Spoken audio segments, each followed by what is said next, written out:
네, 비수도권에서 시행 중인 사회적 거리두기 2단계가 일주일 더 연장됐습니다.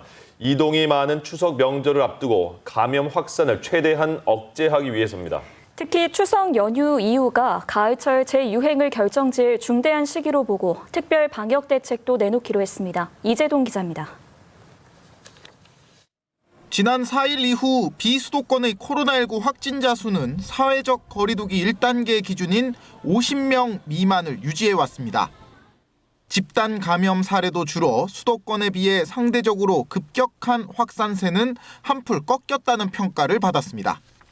하지만 정부는 다수의 시도에서 여전히 산발적인 집단 감염이 나타나고 있다며 비수도권의 거리두기 2단계 조치를 일주일 더 연장했습니다.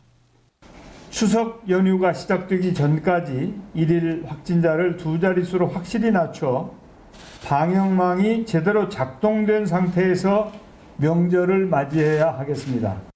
거리두기 2단계 조치가 연장된 비수도권은 지금처럼 실내 50인 이상, 실외 100인 이상 모임이 금지되고 유흥주점 등 고위험시설 운영 중단도 계속 유지됩니다.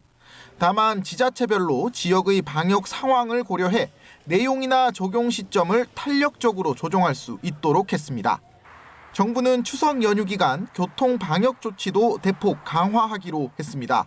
일일 이동량은 지난해보다 30% 가까이 줄어들 전망이지만 자가용 이동이 늘어날 것으로 보이는 점이 고려됐습니다.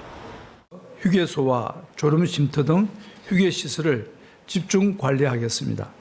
휴게소의 출입구 동선을 분리하고 모든 음식은 포장 판매만 허용합니다.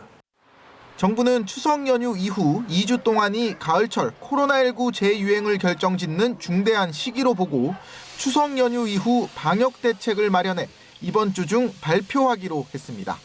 연합뉴스TV 이재동입니다.